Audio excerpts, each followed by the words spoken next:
स्वागताकरता आपण टाळ्या वाजवून सगळे स्वागत करा.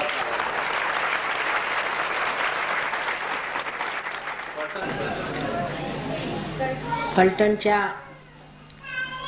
सर्व सात्विक भाविक साधकांना आमचा नमस्कार.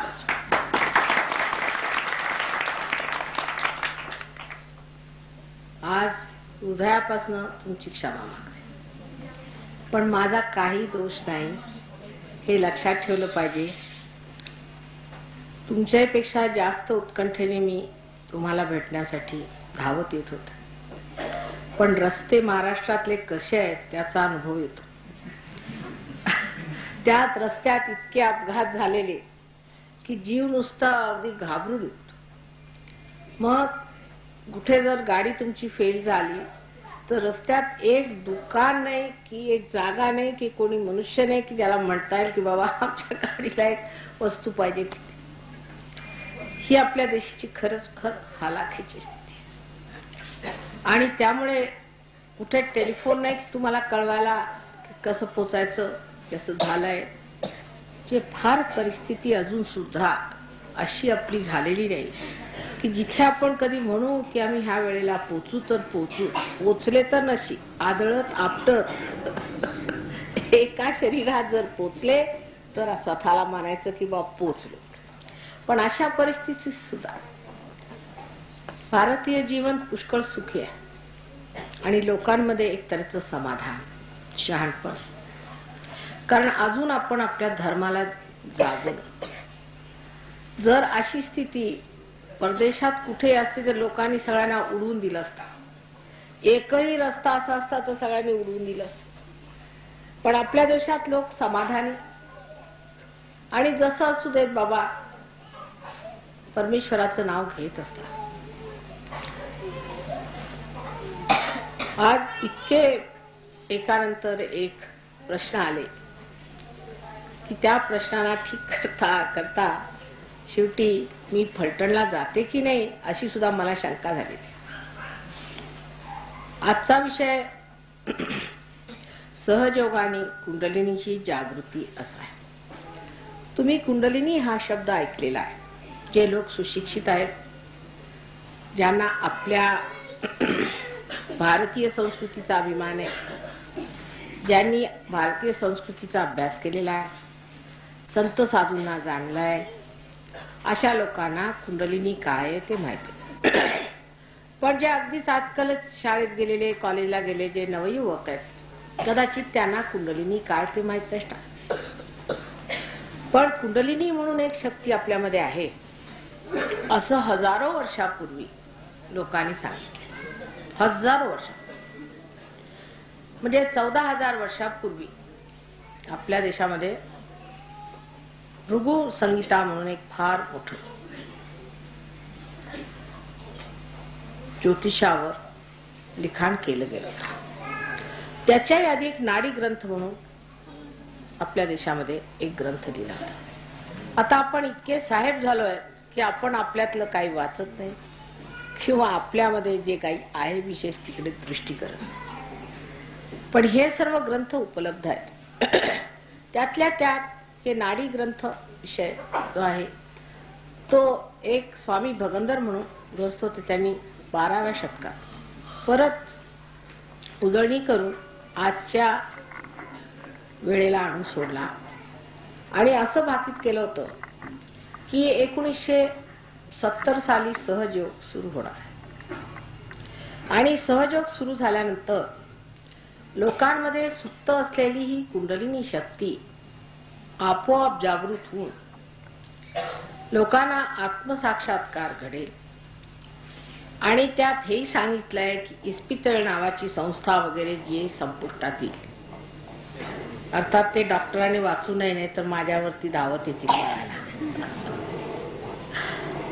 पण एक असा सारासार विचार आपण केला पाहिजे की आपण जे काही बाहेरचं आहे ते इतक्या लवकर घेतो आणि आपल्या देशातलं एवढं मोठं आहे तिकडे आपली नजर का जाते. जी गोष्ट ज्ञानाची आहे तशीच आपली इतर बाबतीत आहे. आपलं लक्ष बाहेर लवकर जात. पण जर म्हटलं की तुमचं लक्ष आतमध्ये घेऊन जातं, तुम्ही म्हणा माताजी कसं करायचं, हे लक्ष आतमध्ये कसं, हे लक्ष आतमध्ये नेण्याचं कार्य तुम्ही करू शकत नाही, ही गोष्ट खरी. तर ती घडवण्याची किमया कोण करणार? त्यासाठी आपल्यामध्ये ही कुंडलिनी नावाची शक्ती आहे. आता आपण कुंडलिनी जागृतीचाच कार्यक्रम घेऊया सरळ.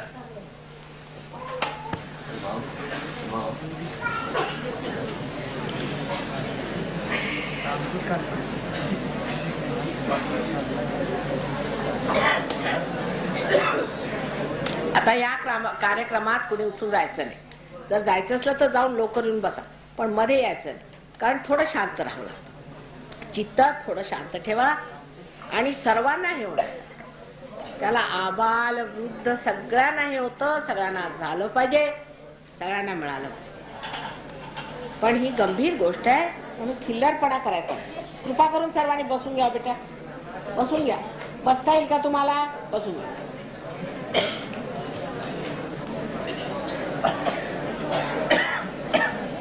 जागा कमी पडली नाही, जाऊ द्या, एवढे नको जाऊ, काय जास्त. हा, आता सगळ्यांनी बरोबर अशा मांड्या घालून, ज्याला सहजासन म्हणतात, असे पाय मोकळे करून बसा. पाय मोकळे करून फार जास्त एकावर एक चढवायचे आणि दोन्ही हात असे आरामात आपल्या मांडीवर ठेवायचे. काही विशेष करायचं नाही, दोन्ही हात असे मांडीवर ठेवायचे. फक्त श्रद्धेने बसलं पाहिजे. दुसरं म्हणजे असं की हे ब्रह्मरंध्र आहे इथे, ते छेदावं. आणि आई समोर आपल्याला काही टोपी घालायला नको. आई म्हणजे आपली आई आहे, काही अंमलदार नाहीये किंवा काही गुरु बिरू नाहीये, तेव्हा टोपी काढलेली बरी. कारण हे ब्रह्मरंध्र छेदावं लागतं. बायकांनी पदर राहू देत, कारण तो पातळच, पण टोपी जरा काढलेली बरी. थोडस आवडते कधी कधी. चष्माही काढला तरी हरकत नाही, कारण चष्मा सुद्धा, कारण डोळे तुम्हाला मिटूनच ठेवावे लागणार आहेत आणि त्याने डोळे ठीक होतात, म्हणून चष्मा काढलेला. पायात चपला नसतीलच मला माहित आहे. आता असे हात करून बसे. जास्त मानेला ताण द्यायचा नाही किंवा वाकायचं नाही, सरळ आपण जसे बसतो तसं बसायचं. आता सर्वप्रथम आपण डोळे मिटून या आपल्या मायभूमीला नमस्कार करू 3दा. कारण तिने आपल्याला जन्म दिला आणि ती पुण्यभूमी आहे. तिला खरोखर मनापासून तुम्ही नमस्कार करा. तुम्हाला माहित नाही किती मोठी आई आहे तुमची. नमस्कार करावा 3दा. की ह्या वेळेला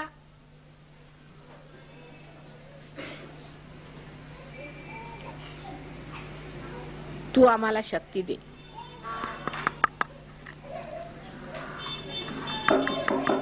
ह्या वेळेला तू आम्हाला शक्ती दे, कारण आम्ही आज आमच्या मोक्षाला प्राप्त होणार आहोत, असं 3दा म्हणायचं. श्रद्धापूर्ण स्थितीने आपल्या आईला नमस्कार करायचा. ही गौरी माता आहे.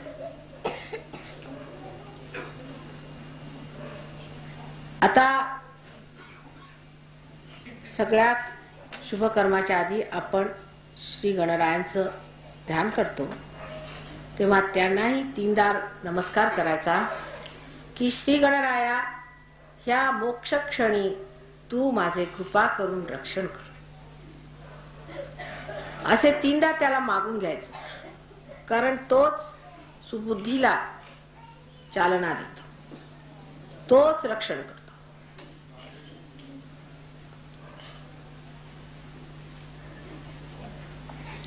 आता दोन्ही हात मांडीवर मी म्हटले तसं ठेवायचं.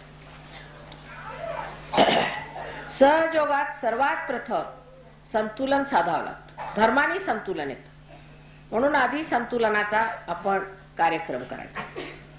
म्हणजे डावा हात माझ्याकडे, ही इच्छाशक्ती आहे, हा डावा हात माझ्याकडे ठेवायचा आणि उजवा हात ह्या जमिनीवर, उजवीकडे खाली जमिनीवर असा हात खाली असा व्यवस्थित.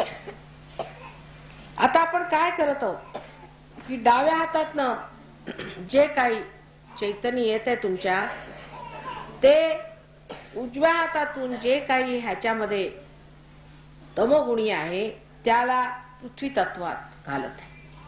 डावा हात माझ्याकडे आणि उजवा हात जमिनीवर. या स्त्रियांमध्ये जास्त असतं हे. तेव्हा डावा हात माझ्याकडे आणि उजवा हात जमिनीवर ठेवायचा.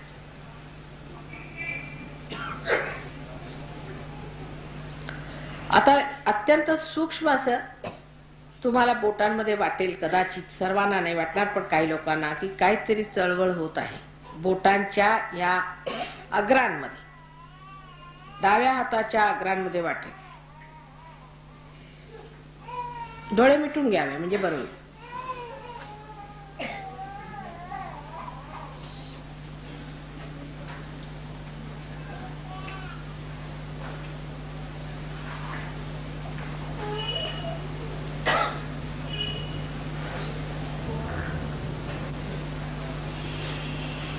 आता उजवा हात माझ्याकडे आणि डावा हात जमिनीवर.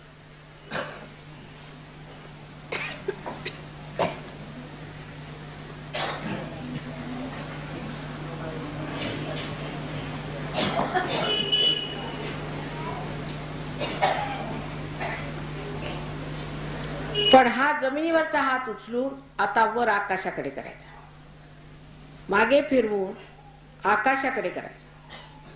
डावा हात उचलून वर आकाशाकडे मागे करायचा. आता आपल्यामधले जे रजोगुणी दोष आहेत ते अशा प्रकारे आकाशाच्या तत्वात विलीन होते. हे संतुलन आहे.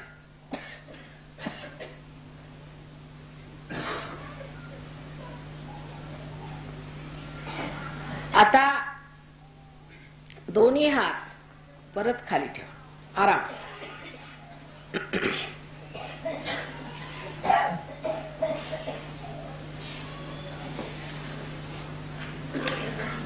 उजवा हात हृदयावर ठेवायचा. डावा हात आता सतत माझ्याकडे असा मांडीवर आरामात ठेवायचा. उजवा हात हृदयावर ठेवायचा. ह्या हृदयामध्ये आत्म्याचा वास आहे. तेव्हा एक प्रश्न मनात विचारायचा, श्री माताजी मी आत्मा आहे का, असा प्रश्न मनात विचारायचा. तुम्ही आहात, पण आधी मला असा प्रश्न 3दा विचारा. संपूर्ण विश्वासाने विचारायचा, श्री माताजी मी आत्मा आहे का.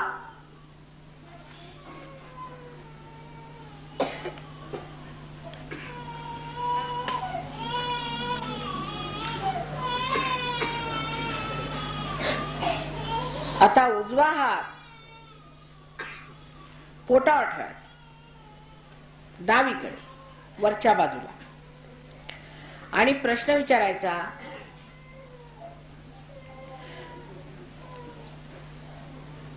जर तुम्ही आत्मा आहात तर तुम्ही तुमचे गुरु आहात. तुम्हाला कोणी गुरु नको. जर तुम्ही साक्षात्कारी झाला तर तुम्ही तुमचेच गुरु होणार. तेव्हा असं म्हणायचं, माताजी मी जर आत्मा आहे तर मीच माझा गुरु आहे का, असं 3दा म्हणा. माताजी जर मी आत्मा आहे तर मी माझा गुरु आहे का.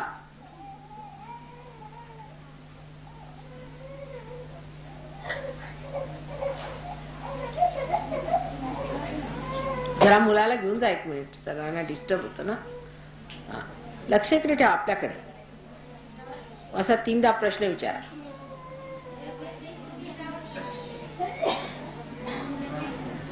बोलू नका.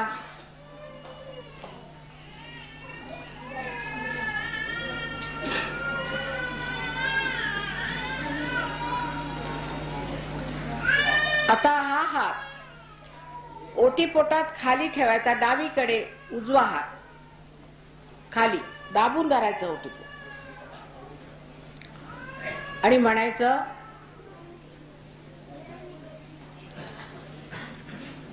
हे चक्र शुद्ध विद्येचं आहे. शुद्ध विद्या म्हणजे परमेश्वरी शक्तीची विद्या. एक असते घाणेरडी विद्या, एक असते शालेय विद्या आणि एक असते शुद्ध विद्या. शुद्ध विद्या म्हणजे परमेश्वरी शक्ती. ही काय, ती कशी वापरायची, तिचा उपयोग काय, ती आपल्यात कशी वाहते, इतरांमध्ये काय कार्य करते, त्याबद्दल सगळी माहिती होणे ही शुद्ध विद्या आहे. आता ह्या ठिकाणी मी तुम्हाला कोणत्याच प्रकारची जबरदस्ती करू शकत नाही आणि तुम्ही माझ्यावर काही जबरदस्ती करू शकत नाही. जर तुम्ही पास झाले तर हे तुमचं भाग्य आणि तुमचीच कृपा, आणि नाही झाले तर त्यात तुम्ही माझ्यावर काही जबरदस्ती करू शकणार नाही, तशीच मी तुमच्यावर करू शकत नाही. तेव्हा तुम्ही स्वतः मागून घ्यायला पाहिजे, माताजी मला कृपा करून शुद्ध विद्या द्यावी, असं साधा म्हणा. कारण इथे जे चक्र आहे शुद्ध विद्येचं त्याला 6 पाकळ्या आहेत. तेव्हा कृपा करून माताजी मला शुद्ध विद्या द्यावी.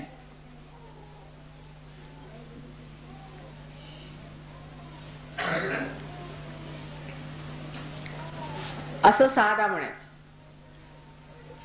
नम्रपणे. ही विद्या नम्रपणाने येते, हट्टीपणाने वादविवाद करून भांडण करून कधीच येणार नाही.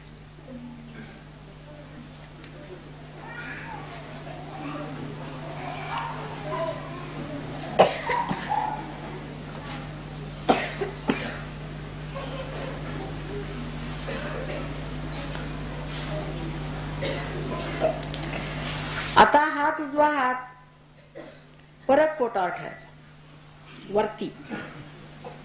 हे गुरुचे चक्र आहे, त्याला 10 पाकळ्या आहेत. तेव्हा पूर्ण विश्वासाने शुद्ध विद्येसाठी म्हणायचं, कारण आता शुद्ध विद्या दिलेली आहे तर असं म्हणायचं की माताजी मीच माझा गुरु आहे. पूर्ण विश्वासाने, पूर्ण विश्वासाने 10 म्हणायचं, माताजी मीच माझा गुरु आहे.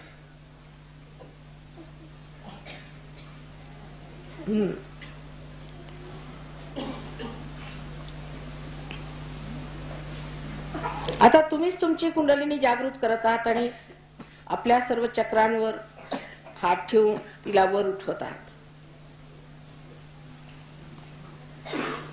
हे सर्व मंत्रच आहे.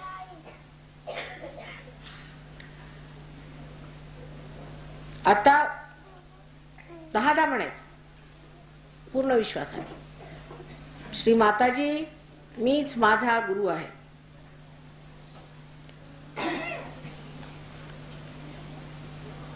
आता उजवा हात हृदयावर ठेवायचा. ह्या ठिकाणी संपूर्ण विश्वासाने असं म्हणावं लागेल, श्री माताजी मी आत्मा आहे. असं 12दा म्हणा, मी आत्मा आहे.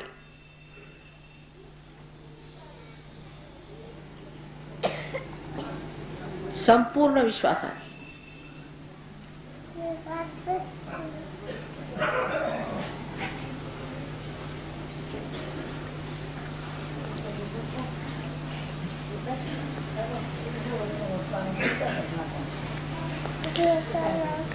आता हा उजवा हात मानेवर,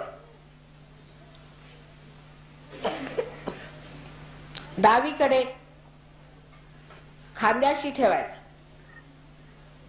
पुढून उजवा हात, डावात माझ्याचकडे उजवा हात मानेशी खांद्यावर ठेवायचा. जोराने धरून घ्यायचं तिथे. हे चक्र फार जरुरी आहे. आणि ह्या चक्रावर तुम्ही जाणलं पाहिजे की हे श्री कृष्णाचं चक्र आहे. आणि त्या ठिकाणी तुम्ही असं म्हटलं पाहिजे की माताजी मी आत्मा आहे आणि आत्मा हा निर्दोष, म्हणून मी पण निर्दोष आहे. असं 16दा म्हणा, माताजी मी निर्दोष आहे. 16दा म्हणा. असं रात्रंदिवस आपल्या लोक शिकत तुम्ही पतित आहात, तुम्ही अमुक आहात, तुम्ही तमुक आहात, तुम्ही बिलकुल खराब, तुम्ही बेकार, अशी गोष्ट नाही. तुम्ही मानव आहात ही फार मोठी गोष्ट आहे. तेव्हा मी निर्दोष आहे असं 16दा म्हणा. आणि असा विचार केला पाहिजे की परमेश्वर हा आनंदाचा, प्रेमाचा, सौख्याचा सागर आहेच, पण सगळ्यात मुख्य म्हणजे तो दयेचा सागर आहे. तेव्हा आम्ही अशी कोणची चूक करू शकतो जो ह्या मोक्ष क्षणी तुम्हाला क्षमा करणार नाही. तेव्हा 16दा असं म्हणायचं, माताजी मी अगदी निर्दोष आहे. मी कुणी तुम्हाला काय म्हटलं असलं तरी तो विचार ठेवू नका, मी अगदी निर्दोष आहे.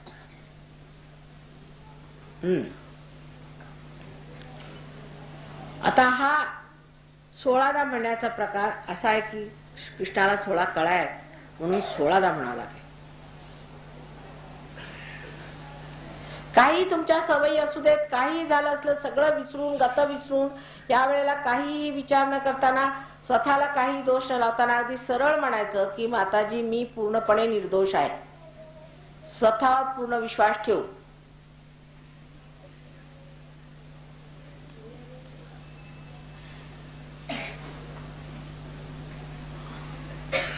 डोळे बंद करू. चांगलं म्हणा, फार जोरात पकड आहे या चक्राला तुमच्या. कोणीतरी भरवलेलं दिसतं तुम्हाला काना की तुम्ही म्हणजे अगदी काही नाही, असं नाही, तसं नाही.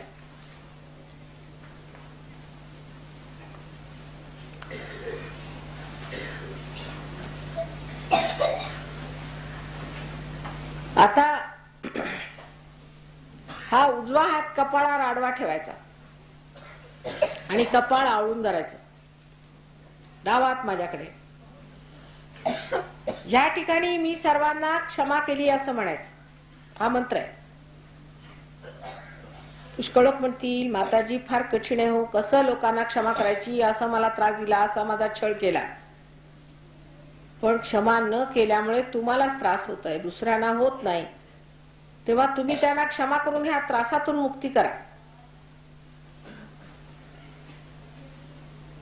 उजवा हात, डावा नाही, उजवा हात.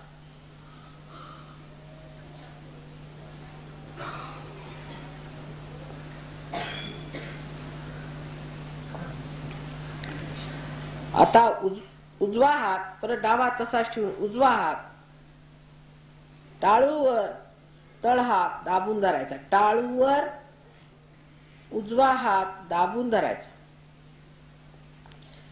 आणि दाबून घड्याळाच्या काट्याप्रमाणे फिरवायचा.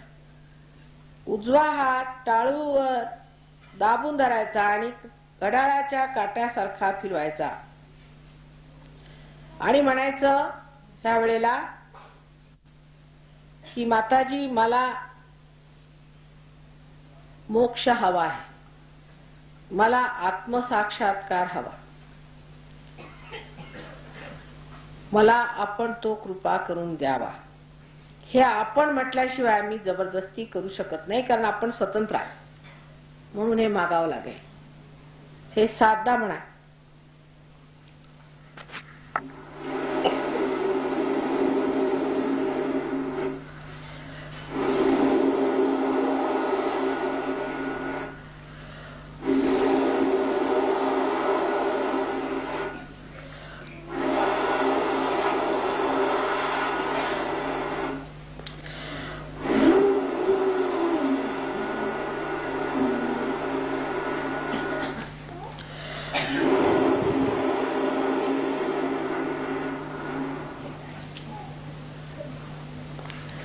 आता हा हात खाली ठेवायचा. आता डावा हात टाळूवर ठेवायचा. आता गरम येत असेल बघा तुम्ही आणि तो फिरवायचा तसाच त्याच घड्याळाच्या काटासारखा डावा हात. डोळे मिटा आणि परत म्हणायचं की मला मोक्ष द्या, मला आत्मसाक्षात्कार हवा.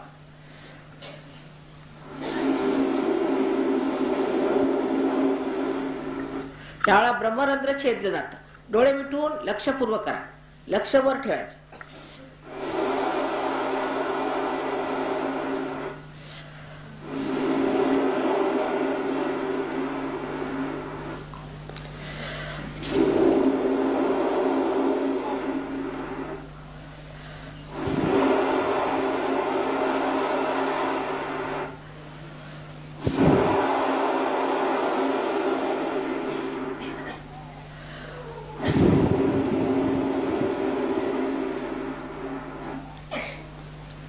आता हात वर करा जरासा, अधांतरी धरा आणि बघा काहीतरी गार येते का डोक्यातनं.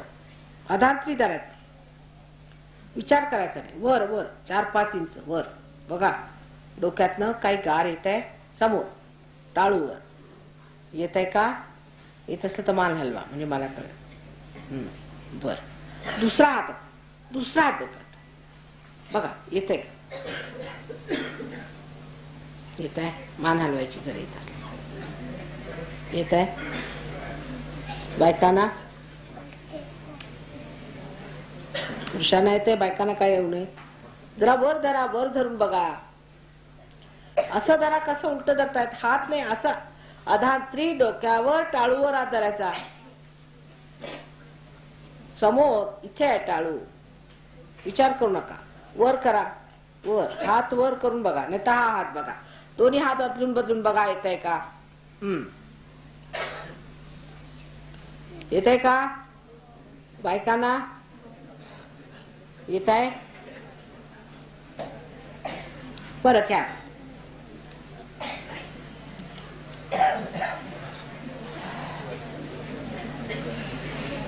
आता तुमच्या डोक्यातून उडून राहिला बघा. अशी इथे कोणा डोक्यात पंखा नाही. लोकांना शंका होते की पंख्यात नाही ते की, पण पंखा तुमच्या डोक्यात नाहीये. तेव्हा बघा शांतपणाने. हे बघा येत आहे का? येत आहे ना बेटा? येत आहे. बर. आता ही प्रचिती आहे, जाणीव आहे. आता दोन्ही हात असे वर करू असा प्रश्न करायचा की ही जी आम्हाला शक्ती झाली, जाणीव झाली, ही ब्रह्मशक्ती आहे का? असं मनात म्हणायचं 3दा. ही ब्रह्मशक्ती आहे का? हीच ती जिवंत शक्ती आहे का परमेश्वराची? असं मनात विचारायचं. बघा हातात वाटेल काहीतरी आल्यासारखं, सरकल्यासारखं. वर हात. येत आहे? येत आहे? माना हलवल्या म्हणजे मला कळेल. येत आहे का? विचारायचं.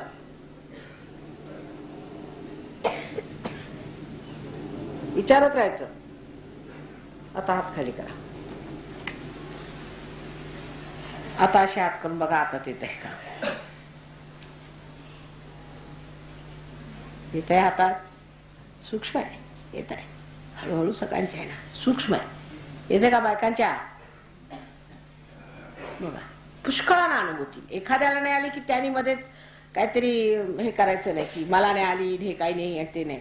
ज्याला आली त्यांनी म्हणायचं नाही आम्हाला आलं. बघा लक्षपूर्वक बघा, पूर्ण विश्वास ठेवायचा. येते ना हातात? ही ब्रह्मशक्ती. झाले पुष्कळ लोक. आता कोणाकोणाच्या हातात आली त्यांनी हात वर करा पहिले. दोन्ही हात.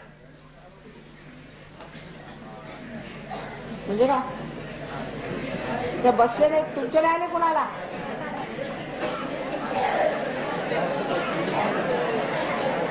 बरं शांत व्हा. त्याच्यानंतर खूप आनंद वाटतो माणसाला, खूप आनंद वाटतो. म्हणून एकदम असं वाटतं की आधी हलकं वाटतं. हलकं वाटतंय ना? एकदम हलकं हलकं वाटेल. एकदम सगळ्या चिंता पडून गेल्या असं वाटत. आता फक्त शेवटला मी सांगते, म्हणजे ह्याचं पुढे काय करायचं वगैरे त्याच्यासाठी ते केंद्र आहे, तेव्हा तुम्ही केंद्रात जा. पण मी फक्त एवढं सांगते की स्वतःची. आता हे लोक बस उभे झाले, बिचारे राहिले, वंचित झाले का तुम्ही लोक? काय आलं नाही का तुम्हाला?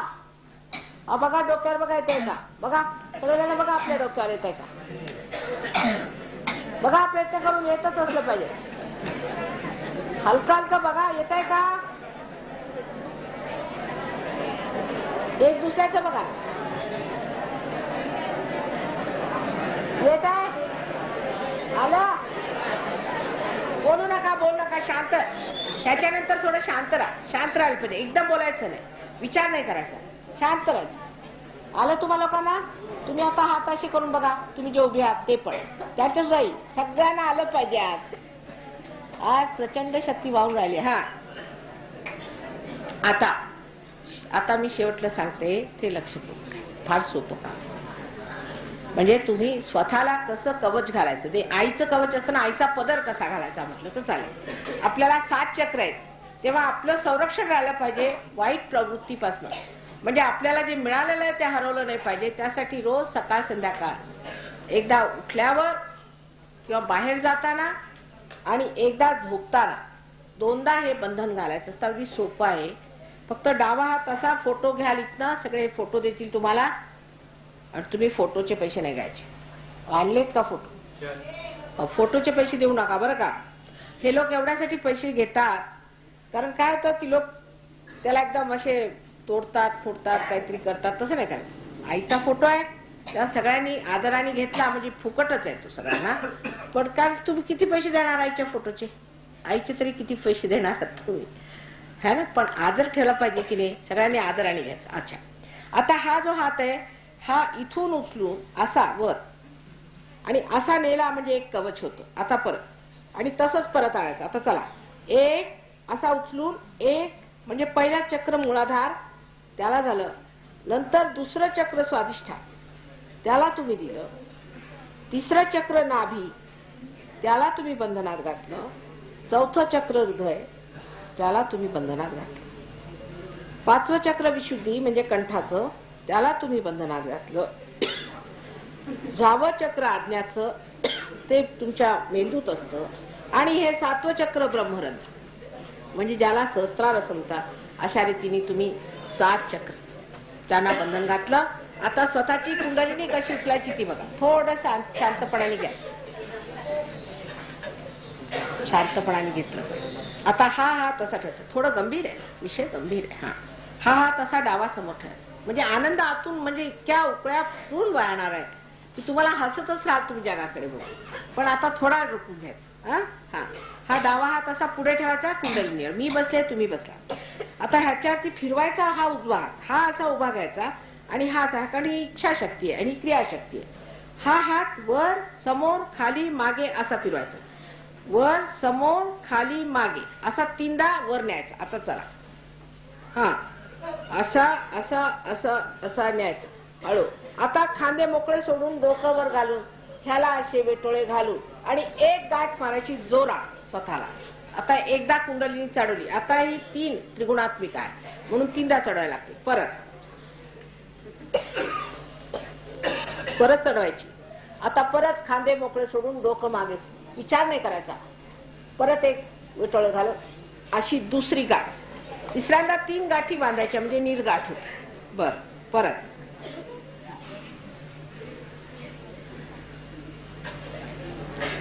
मान अशी मागे. परत 1, परत 2, परत 3. आता हात अशी आलं का? आतून खूप आनंदी वाटतंय. झालं, पार झालं. तुम्ही सर्व संत साधूंना आमचा नमस्कार. दर्शनाची